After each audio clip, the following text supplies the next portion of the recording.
Next result है Dirichlet test for convergence. Statement है अगर integral from a to t f dx is bounded for all t greater than equal to a। Bounded का मतलब इसकी mod value किसी fix number से कम आ रही है for all t greater than equal to a। और g के ऊपर क्या क्या कंडीशंस है, g बाउंडेड हो, मोनोटोन हो, और g कन्वर्स करे 0 को जब x किसको अप्रोच करे, इन्फिनिटी को। अगर f और g ये सारी कंडीशंस फुलफिल करते हैं तो f और g की प्रोडक्ट वाला integral from a to infinity भी क्या हो जाएगा, कन्वर्जेंट। यहाँ पर एबल टेस्ट में f के लिए कंडीशन स्ट्रॉन्ग थी, यहाँ पर f के लिए कंडीशन थोड़ी सी लाइट है। वहां पर g के लिए कंडीशन सिर्फ 2 थी, जबकि यहाँ g के ऊपर एक तीसरी कंडीशन भी है कि g अप्रोच करेगा 0 को एज एक्सटेंड्स टू इन्फिनिटी। इस सिचुएशन में हमें दिखाना है एंड रिजल्ट दोनों का वही है, एबल टेस्ट का भी और डिरिचलेट का भी, कि f इंटू जी, f और g की प्रोडक्ट की इंटीग्रेशन क्या होगी, कन्वर्जेंट। ठीक है, तो पहले हमने लिखा क्योंकि g बाउंडेड और मोनोटोन है तो a से t तक वाले इंटीग्रल में, रीमान इंटीग्रेशन वाले चैप्टर में हमने पढ़ा था अगर फंक्शन क्लोज और बाउंडेड इंटरवल पे बाउंडेड और मोनोटोन हो तो वो इंटीग्रेबल हो जाते हैं। तो g यहाँ से क्या हो गया, इंटीग्रेबल। और f तो हमें इंटीग्रेबल दे ही रखा है a से t तक, क्योंकि a से t तक f की इंटीग्रेशन बाउंडेड है, इसका मतलब इसका आंसर कुछ फाइनाइट आ रहा है क्योंकि इसकी मोड वैल्यू किसी फिक्स नंबर से कम है। ठीक है, देयरफॉर हमने सेकंड मीन वैल्यू थ्योरम पढ़ा दी, जो हम लगा दी यहाँ पर, जो हमने रीमान इंटीग्रेशन में पढ़ी थी। फिर दोनों साइड मोड लगा दिया, मोड लगाएंगे इस पर अलग इस पे अलग, तो अलग अलग मोड होगा तो बीच में साइन आएगा लेस देन इक्वल टू का।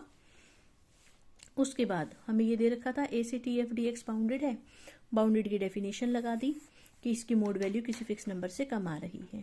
ठीक है, अब हम t1 से जाई तक निकाल के देखते हैं। इसको हमने लिखा a से जाई माइनस a से t1, इसको उल्टा करोगे तो ये बीच में प्लस हो जाएगा और इंटीग्रेशन हो जाएगी t1 से a तक, तो ये हो जाएगी t1 से a और a से जाई, तो टोटल मिला के हो जाएगी t1 से जाई। ठीक है, तो ऐसे लिखो या ऐसे लिखो एक ही बात है, दोनों का मोड अलग अलग किया तो साइन आ गया लेस देन इक्वल टू का।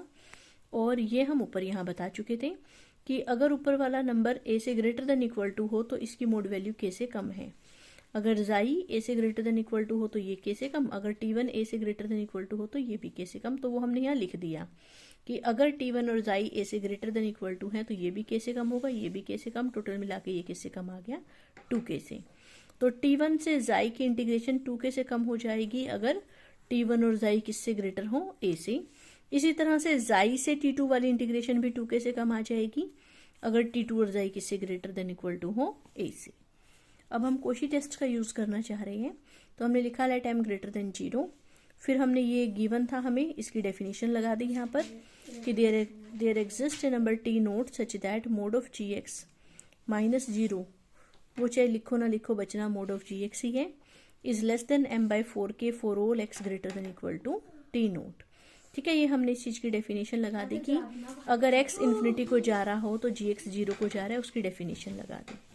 नाउ अब हमने कोई भी दो नंबर लिए t1 और t2 जो कि t नोट से ग्रेटर देन इक्वल टू है, तो अब यहाँ पर हमें पता है कि कोई भी नंबर अगर t नोट से ग्रेटर देन इक्वल टू है तो उसके लिए g ऑफ दैट का मोड वैल्यू m/4k से कम है। तो t1 और t2 के लिए भी g ऑफ t1 की मोड वैल्यू भी और g ऑफ t2 की मोड वैल्यू भी किससे कम आ गई, m/4k से। अब ऊपर आ जाओ, यहाँ वाली इक्वेशन में वैल्यूज पुट कर दो सभी की। ठीक है, तो ये वाली टर्म्स m/4k से कम है और जो ये वाली टर्म्स थी f की इंटीग्रेशन वाली, ये किससे कम आई थी, 2k से कम आई थी।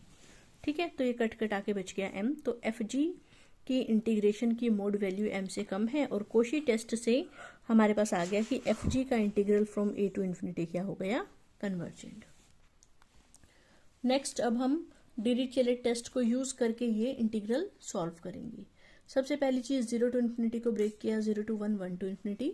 अब ये तो हमारा प्रॉपर इंटीग्रल है, क्योंकि ना ये 0 पे इनफाइनाइट आंसर दे रहा ना ही 1 पे, तो इसलिए ये कन्वर्जेंट हो गया। बच गया हमारा ये I2। ठीक है, I2 है integration from 1 to infinity sine x square dx। इसकी हमें कन्वर्जेंस चेक करनी है इन्फिनिटी पर। तो इसमें हमने क्या किया, अब ये तो एक ही फंक्शन है साइन एक्स स्क्वायर, इसलिए हमने क्या किया, इसको 2x से मल्टीप्लाई कर दिया और 2x से डिवाइड कर दिया। अब ये एक फंक्शन हो जाएगा और 1/2x दूसरा फंक्शन हो जाएगा। ठीक है, तो gx ले लिया 1/2x और fx ले लिया 2x into sine x square.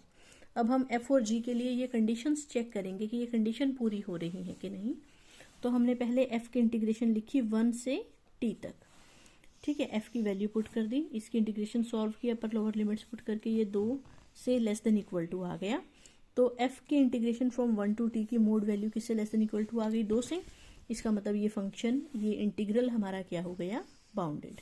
पहली कंडीशन यही थी कि 1 से टी तक एफ डी एक्स बाउंडेड होना चाहिए, तो ये चीज हो गई। दूसरा है जी। जी अंडरस्टूड है, अगर एक्स इन्फिनिटी को जाएगा तो जी किसको जाएगा, जीरो को। और जी बाउंडेड भी है और मोनोटोनिकली डिक्रीजिंग भी है। डिक्रीजिंग क्यों, क्योंकि अगर x less than equal to हो वाई से तो 2x less than equal to होगा 2y से। रेसिप्रोकल करेंगे तो रिजल्ट रिवर्स हो जाएगा, ठीक है। और ये था जी एक्स और ये था जी वाई, ठीक है। तो जी क्या हो गया, मोनोटोनिकली डिक्रीजिंग। तो जी ने भी डिरिचलेट टेस्ट की तीनों कंडीशंस पूरी की हैं और एफ ने भी। So therefore by Dirichlet test F और जी की प्रोडक्ट की इंटीग्रेशन भी क्या हो गई, कन्वर्जेंट। और एफ और जी की अगर हम प्रोडक्ट करेंगे तो 2x से 2x कट के क्या बचेगा, साइन एक्स स्क्वायर। तो साइन एक्स स्क्वायर की 1 टू इन्फिनिटी वाली इंटीग्रेशन क्या है, कन्वर्जेंट। और 0 से 1 वाली तो पहले ही प्रॉपर इंटीग्रल होने की वजह से कन्वर्जेंट आ गई थी। तो क्योंकि दोनों इंटीग्रल कन्वर्जेंट है तो टोटल मिलाकर 0 टू इन्फिनिटी वाला इंटीग्रल भी हमारा क्या हो गया, कन्वर्जेंट।